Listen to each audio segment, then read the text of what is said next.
here with Andrew Byrne in New York City. I'm in his studio, and I'm very happy to be here with you. Thank you so much for, be here with us. Well, thank you. It's my pleasure. It's a great pleasure. It's been a few years that we know each other. Yep. I met Andrew in 2014, 15, I guess. A few years. Because I was looking for a repertoire for my audition books, and very many people introduced me saying, you have to go to Andrew, you have to go to Andrew. And I got addicted. I got addicted. We started like with repertoire, but now he's my vocal coach for many years. Yes. And I do love work with him because he's really good in the body. He really knows what he's doing. He's always bringing new stuff. As you can see in this background, has a lot of interesting things that he's going to be talking about that. Yeah. So thank you for being here. And I would like, and not just me, I think they would love to know a little bit of your history and how you ended up being where you are right now. Totally. Well, before I get to that, I just want to say how glad I am to be with Anelena. The reason why we get along so well is because in our first lesson, she told me that she researched strength and everything in Brazil and was published in that. And that is very much my world. So my interest is in bringing the body and the brain into the singing world. And so that's what I travel around the world doing. And I got into it because I play piano and I got injured. I messed up this elbow right here and the shoulder. And I thought I was going to have to stop my career from playing because I was in so much pain.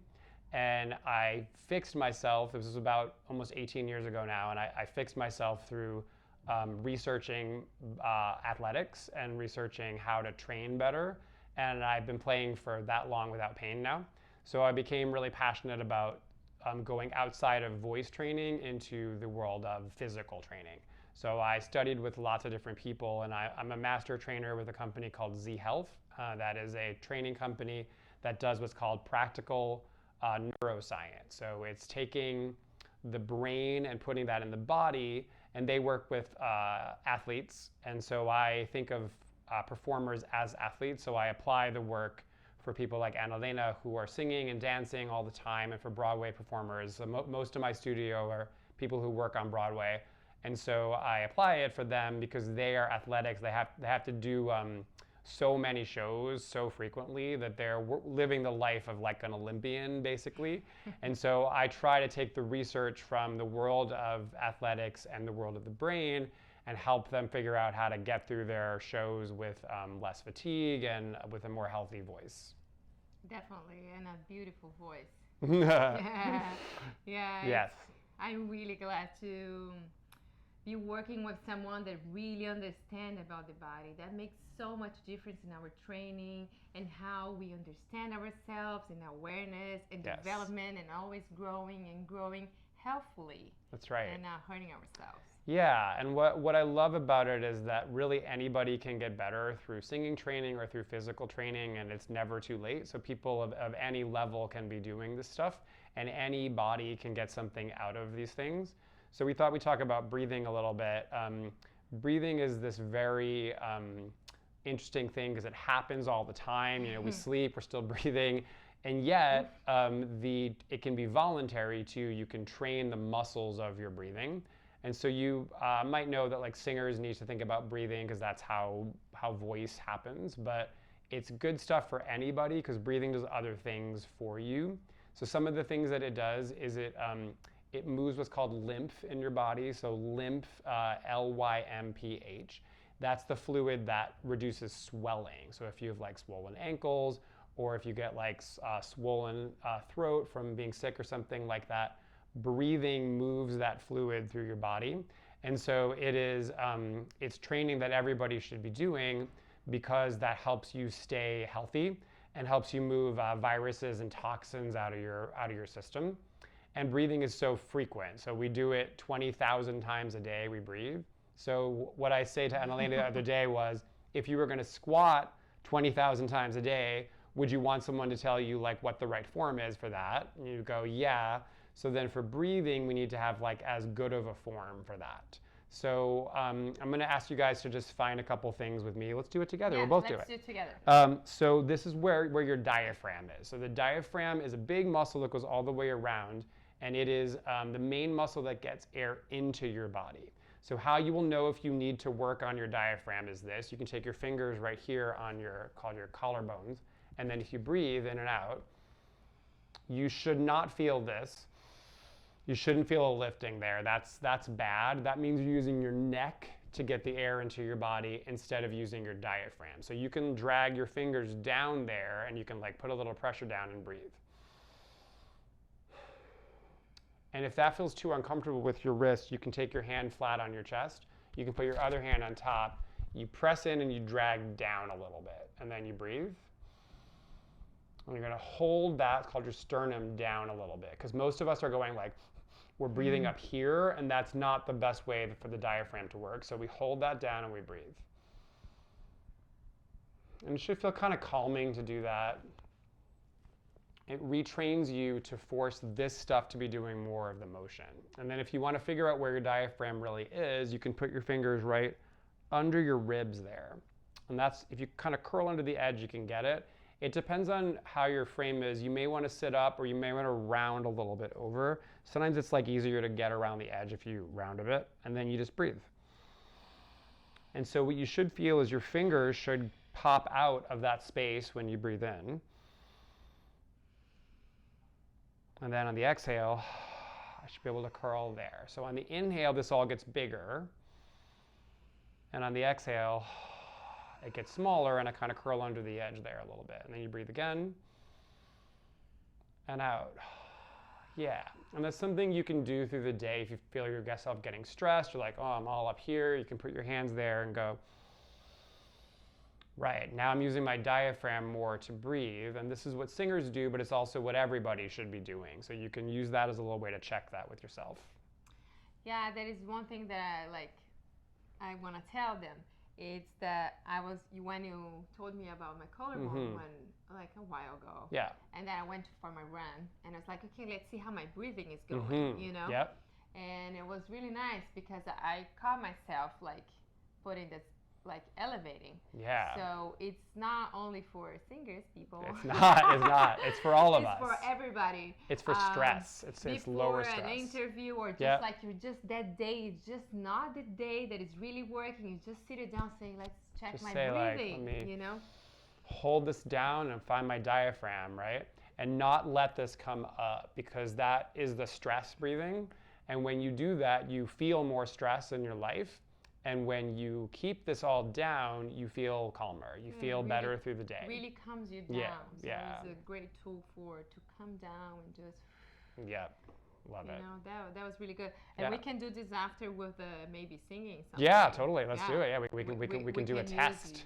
We can do a test. I he like has it. a lot of tests. Oh, a lot of tests. True, that was great. It's fun. Okay, awesome. So we're going to talk a little bit about balance now and why we would care about that. So the thing is that falling down is one of the scariest things that humans experience. So we want to make sure that we have things moving right in our ears. So our ears can get blocked. Yeah, they can get blocked for various reasons. We're on planes, we go up and down, our ear pressure changes, get a cold and don't quite get over it. Some medication makes stuff hard in there. And so we want to make sure we're having a workout for that. And so I make my singers do this because this is the way singing goes. The sound goes into the ear and then to the voice. And it's the same nerve that we're about to check. So how you know how you're doing is you need to stand up and you need to put your feet together so that they are touching. And then you just want to look around your environment to make sure there's nothing that you're going to trip on because we're going to close our eyes in a second. So just make sure that it's safe. It's best to do this without shoes on. So you want your shoes off. And then what you do is your arms go by your side and you just close your eyes. And you just feel if you notice any swaying going on, and you try to notice which direction you're swaying especially. Do you feel like you're falling off to the right or to the left? And just kind of checking in with the floor a little bit. I feel like a little drunk. Yeah, you feel a little drunk, right? So this just helps you wake up your connection to the floor, to the ground. And then what you can try is with your eyes closed, you can turn your head over to the right and see how you feel that way and see how stable you feel. Just hang out there for a few seconds, and then you turn your head to the left and do the same thing. And so this checks the left and the right ear. So if you turn to the right and you're like, I feel good, and to the left you're like, whoa, that tells you your left ear might have a little more trouble. And then you can check up and down, so you close your eyes and you lift your chin up like this. And then you drop your chin down to your chest. Each of those positions you just stay in for a few seconds. So because of phones, a lot of us are like this all day, we're all looking down. So sometimes we forget how to take our head back like that, and it starts to feel like a little wobbly. And we have these little canals in our inner ear. I'm gonna go grab it, hold on. This is the inner ear. So this is what it looks like inside your ear. And it's this way, so you see the blue thing there, and there's green in here, and then there's red in the back there. And so these little tubes that you see, there's fluid that's spinning through those. And so what you do when you move your head like that is you move these little tubes there. And if you feel wobbly when you go backwards, that's the red thing right here getting a little bit of exercise. So then if you do find like, oh, that's a little hard for me, here's how you practice. You keep your feet together and then you nod your head like this. You can keep your eyes open for this one. You can just look at something and nod. And you just see how stable you feel. And then you shake your head no. And you do the same thought, just look at something. And if you're looking at a letter or something, you can see if it gets blurry or not. The letter should be able to stay clear, so it shouldn't look fuzzy. So if you have a letter on the wall you can just look at it and go, let me shake my head and try to keep whatever I'm looking at really clear. How fast can I go and do that? And then if that feels okay, you work on tilting your head like this too. So going side to side like that. And if that all feels great and you're a balanced superstar, you can try all of that on one foot. So you can just pick your foot up and go, let me just see if I can do it on one foot while I shake my head yes and shake my head no, and while I tilt my head like that. That's much harder, but if you do balance work a lot, you can get up to that point. And then if that feels good, you can even try that stuff with your eyes closed, and that's kind of like the bonus round. So that's a little look into ears, and ears are really important because they help us not be scared of falling down. And they also help us speak and sing better because it's the same nerve in this stuff that controls all of your hearing and your voice. That just reminded me, remember when I was working the balance exercise? Mm-hmm, yeah, like, yeah, I have it. Yeah, I have it here. So yeah. It's like, what happened to your voice? Right. Remember? I it's do. Like, what have you done? It's yes. like, well, so balance exercise. So this is Anelena's gift to me. So this sits in my studio. She brought Yeah. it for me from Brazil. Yeah. So you can stand on this. Cobra in Brazil. It's part of the training that we do, and I brought for him as a gift Yeah. because I know he's in love. I love balance. He loved it. Well, I love it. I use it. So you can stand on this with the shoe on, and then you can practice what we were just doing right there because it's an unstable surface, but it's something that's still stable on the ground, so you're not going to hurt yourself. And what I love about this is that mostly we train balance on like stuff like we call them like wobble boards, or they call them the Bosu. It's like a little like thing like that. And what's great about this thing that Anelena showed me is that this is a really stable thing. So this has a better transfer over into being on solid ground, because a wobbly surface, hopefully through the day, we're not really standing on wobbly surfaces. But training your balance on something like this, because it's so stable but still challenging, it wakes up all this stuff in your ear and it makes you a lot better. And when Anelena started doing this, her voice improved, which is kind of interesting and good for you guys to think about. Everything's more connected than we even think it is, and so that's a nice way to explain that. Yeah. Good job. I'm glad you reminded me of that. So we're going to talk a little bit about how stamina works in New York and in Broadway. So my students are mostly in Broadway shows. Anelena is going to see a show after this, so she'll be seeing people do this. And so the thing that you might not know about it is that the Broadway schedule is very demanding. It's very hard. Do 8 shows a week. So that means that several days they're doing 2 shows in one day. And these shows are mostly like 2 to 3 hours long. And there's a pre-show they have to be there for. They have to take everything off at the end, and then they have to greet fans and stuff. So there's not only a lot of just physical energy, but a lot of talking and singing they have to do all day. So I'm going to share with you guys a couple things that I have my students do to help them if they're feeling tired vocally or just tired in any way. And you can do these things if you're ever feeling like vocally fatigued. So if you're like, I've had a sickness, I've been ill and I'm feeling hoarse, or I feel like my voice is tired, or I strained it, was out and was tired. These work for anything like that. They also work for like allergies if you have any history of feeling like that kind of stuff. So I've got a little water here to show you guys. So there's a nerve in your body. It's called the vagus nerve. It's spelled V-A-G-U-S in English, vagus. And the vagus is your recovery nerve. So what it does is it goes from your brain down all the way down through your organs to your pelvic floor. And it controls a lot of muscles. It controls all the muscles in your throat. But it also controls a muscle in the back of your throat and your palate. So how you exercise the vagus is you get some water like this.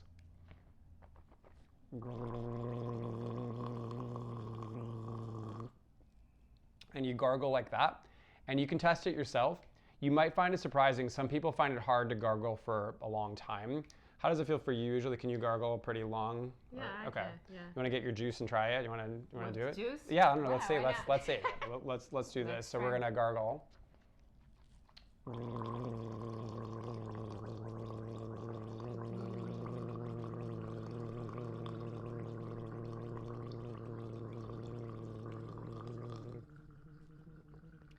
And then you swallow. So what that does is that wakes up your vagus nerve. You might feel even a little more like alert after you do it, like a little more present in the room. So the vagus also has to do with like our social connection to other humans, so it makes us feel a little better. So if you're ever going to an audition, that's a great thing to do beforehand.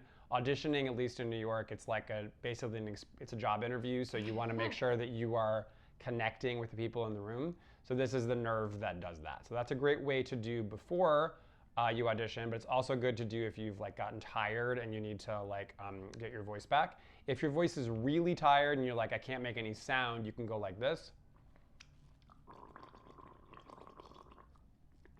without using your voice at all. That's another way. It still does vagus stuff when you do that. Anelena and I were just talking about auditioning here, and it's you can just tell me what you just told me about it. How often? Yeah, well, the difference in Brazil, sometimes it takes a while to have an audition. You know, it really is much slower, the process. Here in New York, you can audition like 2 times in one day. You know, it's like audition season have audition every day, and sometimes many auditions in one day. So you really have to be on top of the game. That's right. It's a very frequent thing here, and so it's a lot about the stamina again of how you do it. So we were talking about a tongue muscle. So there's a tongue position that you can take, which will make your voice happier and also your body happier. And it looks like this. So how you do it is you make an N, like a n, and you put the tip of your tongue right where that N is, and then you suction cup your tongue to the roof of your mouth. You want me to do a close-up on this? Yeah, sure. I can just do it like here. Can you see? Yeah, we can see it. Great. So that is where your tongue is supposed to be at rest. And the reason why is because there's a muscle in your tongue. The English word is palatoglossus, and that is a muscle that's the only tongue muscle that is your vagus nerve. And so we made a little picture of it that you can see. And that picture, the tongue sucks up to the palate, and when you do that, that turns that nerve on. So that helps you recover faster. So if you keep that as your tongue position throughout the day, you don't get as tired, and you also end up breathing through your nose, which catches all the germs that are in the air. And it also warms up the air and humidifies it, and vocal cords really, really like that. So we're trying to keep them warm and moist as we go through the day, whereas a mouth breath just dries them out. So we're trying to train ourselves to go, that's our rest position. You can close your lips, you just keep your tongue in that shape, and you breathe. And that is what I train performers to do as their standard rest for their tongue. And that makes a big difference in getting less vocal fatigue. Yeah, it seems very simple. We were doing it. I was like, at the beginning, because I always use my tongue low. Like when I rested, I never had it up.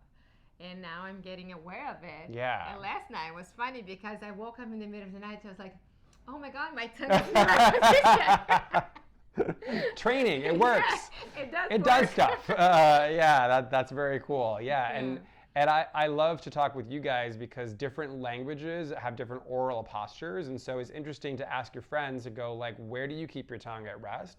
Because different people and different countries and different languages like put it in different places, and so it's kind of good to think about.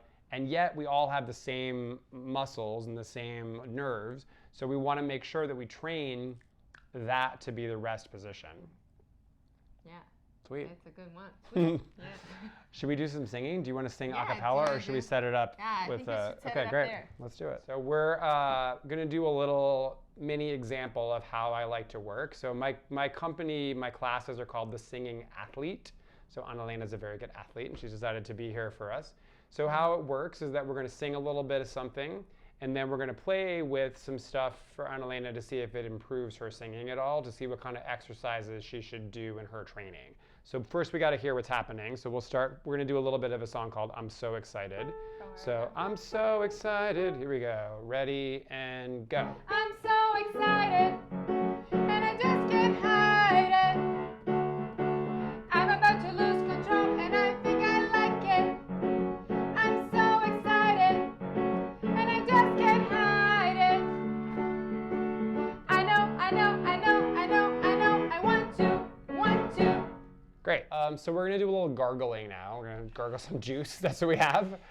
So we're going to do a little... I brought juice because I'm hungry. Yeah, that's great. But We'll see what happens. With that too. So we're going to gargle this for a few seconds, and then we're going to sing it again. So while Anelena's gargling, so what's happening is waking up, hopefully, her vagus nerve. Might change her throat a little bit. We'll see what happens. That's good. And you can go ahead and swallow it. Let's see what we got. I'm so excited. Here we go. Ready and go. I'm so excited, and I just can't hide it. I'm about to lose control, and I think I like it. I'm so excited, and I just can't hide it. I know, I know, I know, I know, I know, I want to. Yeah, that was better. So we had a good response from that. So the word that I use when I train people is that's a high payoff exercise, which meant that we did something and we had a result in the voice. And voice is built on, singing is built on speech, which is a really old thing. It's back from when we were babies. And so it's almost like a reflex when it goes well. And so good voice training gets us into the right reflex. And so before Anelena sings, she could do some, and then she could go and do her audition or do her performance. And that would help her be more ready to do it. Let's work with breathing a little bit. And even when I'm talking, if I want to record a video or if I want to like do a presentation or whatever, it's also good for like putting your voice in the right place. Yeah, it isn't just singing. So that this nerve, singing and speaking, it's the same nerve. So yeah, you can improve it if you feel like you're nervous before you give a presentation or whatever. You could do the exact same stuff. So let's talk about breathing a little bit. So diaphragm, we're going to get our fingers up under there. Good, you're going to show me your breath in with your fingers there. Good, and blow it out. Great. Good, and because I'm here with Anelena, I'm going to be her coach, so I'm going to do that, and I'm going to tell her what her diaphragm's doing, so I'm just going to slide behind you. So you're good, so go ahead and breathe into my fingers. So she's doing well, so just the left side isn't working quite as well, so we're going to lean a little bit over to the right. So blow it out. So the left side's got to come out a little more now. That's better. So now she's getting more expansion on her left side. She'll take 2 more breaths like that, and then we'll sing it again. Beautiful. One more time. Awesome. Let's give it a try. Here we go. We got ready and go. I'm so excited, and I just can't hide it. I'm about to lose control, and I think I like it. I'm so excited, and I just can't hide it. I know, I know, I know, I know, I know, I want to. Yeah, very good. That also was better. So breathing, it matters. It does something. It does matter. Should we do a studio tour before we're done? We should do a studio tour for sure. All right, let's do it. We'll do a little tour of my studio here in New York City. So I have this little wall of glasses here.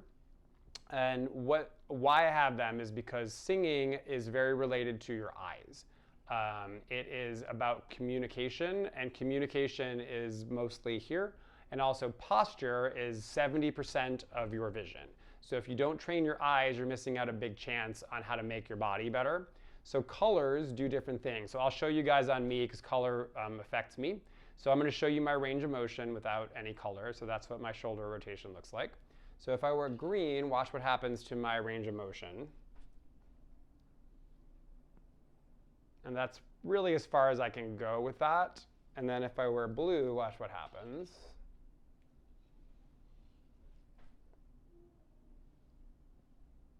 That's ridiculous. So color has a big impact. So I have a concussion history right here. And so my green inhibits your brain. It like turns it off. So because I got hit really hard right here, my brain already wants to inhibit on this side. So if I inhibit it further with green, my body goes, no, no, no. But blue wakes me up and makes me feel awesome. And I can sing higher when I wear blue glasses. And so color is a good chance to get into your brain. And if you know more about it, you can figure out a color you can wear. And other people do awesome with green. Doesn't mean that everyone will be bad at it. Just with who I am, blue is always the good color for me. And then I have other glasses up here.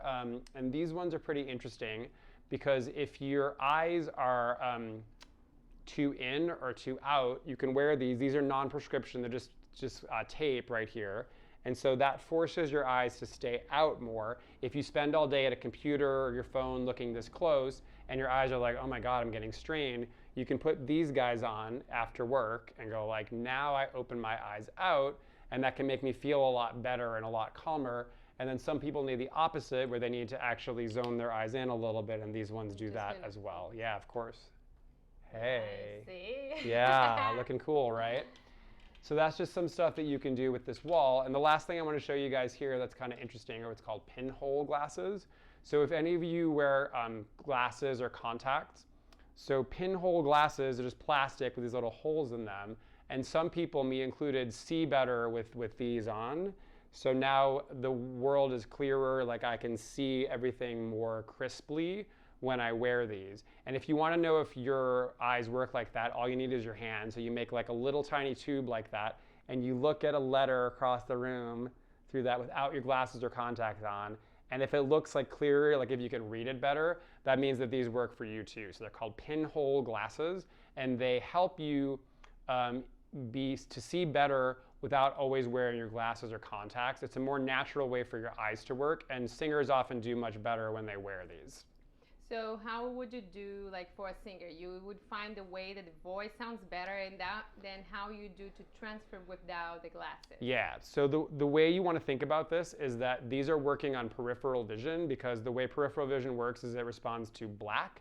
So let's say I put these on a singer and it's like, you know, their first time they go, oh, and you go, okay, that wasn't so good. And they put these on and they go, oh, then I would go, okay, obviously these helped you. So then what we then work on is peripheral vision. So because the black color here wakes up the receptors in your eyes that control the periphery. So what then I would have them do is go like this with their fingers and go, how far out can they go and still see the flicking fingers? And then they sing, oh, while they stimulate the periphery. And that's part of what these glasses do. So I would have them try that and see if that was a good way for them to work. And then their homework might be to walk down the street and to look forward, but to try to stay aware of the colors and the shapes around them, so they start to open up the world around them a bit. And that probably will result in better body connection for somebody like that who responds to these. Amazing. Yeah. I love this tour. I know. Should we keep going? Yeah. Should we do this wall? So we have all these books. Yep. Got a lot of books, a lot of music. A lot of music. So if you need music, you can email. Yes. We're going to talk about his website in a little totally. bit. But so this is my little corner with other things. So I've got a skeleton here so we can see what's going on. And then I have all these bands. And so bands are really interesting for those of you guys who love working out. So what is cool about a band that is different than a weight is that with a band, I can control how much force I go by the harder I pull. So if I have a weight and I'm pulling it, that's going to be the same kind of fulcrum no matter where I go. With a band, let's say I'm working with my head, I can pull less hard or more hard, and that is a really great way to modulate strength. So I like to train myself with bands. I use them in my own strength training a lot. But I also use them for singers, and one of the most common ways I use them is that we see singing a lot like this, and also speakers who are talking on a mic, they end up going like this.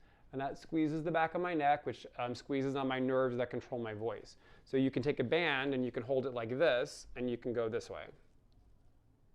And that works out muscles deep in my neck here, that are going to keep my chin level while I talk to you. So I'm not talking to you like this, but I'm talking to you from there. And that's because I do training with this kind of stuff for my neck muscle. So that's why I have bands of all different kinds of sizes to help people who are different, bodies and different strength levels.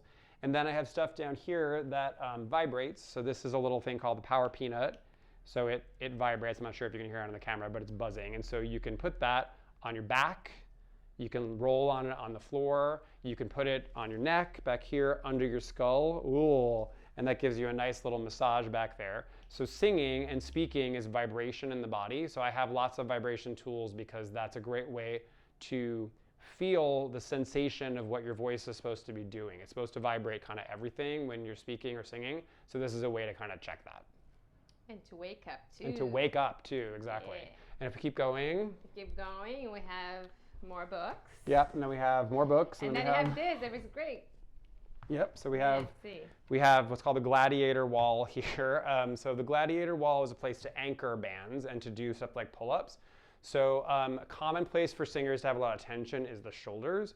So if someone's comfortable doing this, I'll have them get on the bar and hang this way.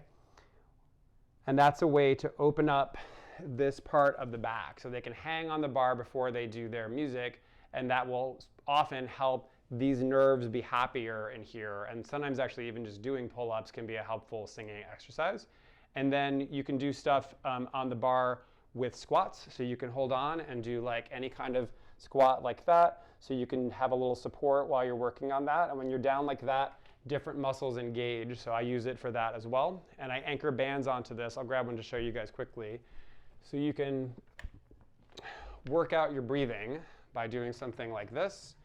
So you loop it onto the wall, you hop in.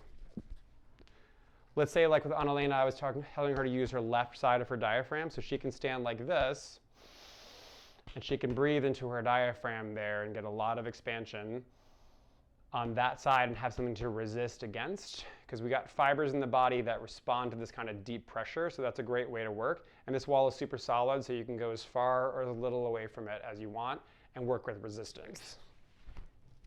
He's amazing. Should we keep going? Oh, yeah, we should like show the tricks that we have right there. Oh yeah, sure. So we have more glass here though. Yeah. So if you want to do a close-up on this, maybe this would be a good thing for people to do. So, and then over here I do more eye stuff. So what you can do with this cube here is this is a way to work on the peripheral vision that I just mentioned. So if it's on the camera, you can practice by looking at a letter right here. And then when you look at the letter, you ask yourself, do I see the green or the red box in front? And while you keep looking at the letter, you see if you can switch it so that the opposite box is in front. So if you see the green box in the front, you go, can I keep looking at, say, the eye there, but switch it so the red box looks like it's in front? So the green box in front and then the red box in front. If you cannot do that, your peripheral vision's tight. You're not opening out the world. You're too stuck on your computer screen, on your phone screen. You're not open. And so you can practice with something like that while you're singing to go from like the green to the red, forces you to open your vision up a little bit.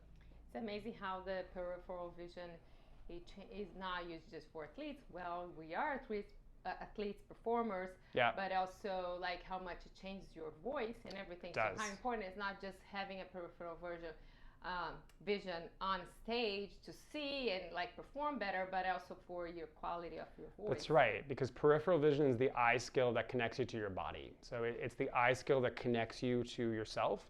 And so when it turns off, when you're constantly looking at a screen here, you have to do training to get it to come back, and that's something I use for that. Okay, let's keep going. This is just my computer setup. Well, he does this, and then in this, when you come, you have the things to print, so and songs. So in this corner, I have Kinesio Tape over here, which is for taping people. So for injuries, I'll tape them. So if you, I'll show you quickly with the piece. So I have a scar on my head that I can show you how I use it. So if I'm trying to rehab somebody who's like been in an injury, so I would cut a piece of Kinesio Tape. So my scar is right here. So I'll show you guys quickly how I look. So this is where my concussion was. So if I put my finger there and I turn my head, see what my range of motion is. So if I push the wrong way on my scar, I can barely turn at all. But if I pull it the right way, I can do that. And so with people with scars, I'll figure out like what they need to do, and then I'll tape them. So if you watch, you take a little piece of the tape and you put it on the scar, and then you just pull it off and you pull it. Oops, didn't quite do that right. But you just anchor it on it and anchor it quite hard enough, and then you pull the good direction. So let's imagine that's stuck, and then you pull like that. And then that's a taping on the scar, and then you can see like my range of motion is good.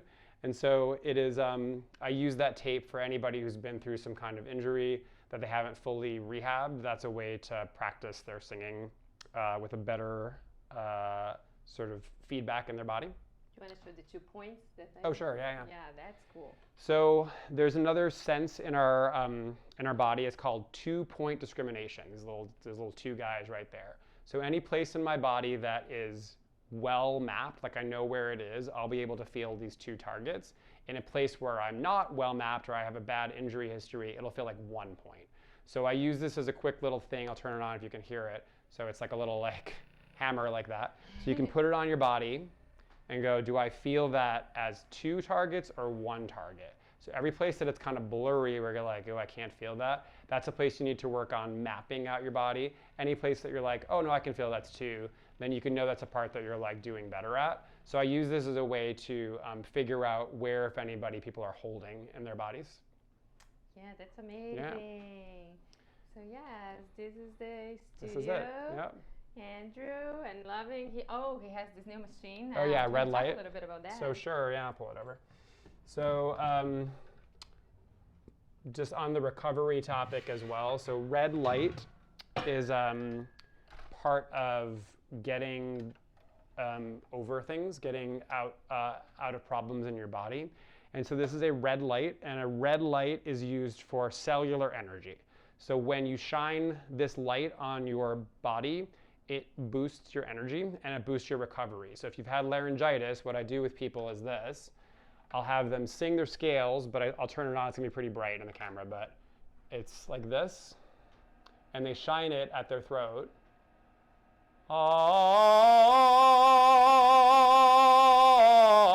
So they'll sing their scales for a few minutes with that shining onto their throat there, if they are recovering from a bad laryngeal infection, because we're trying to drive energy into that part of the body.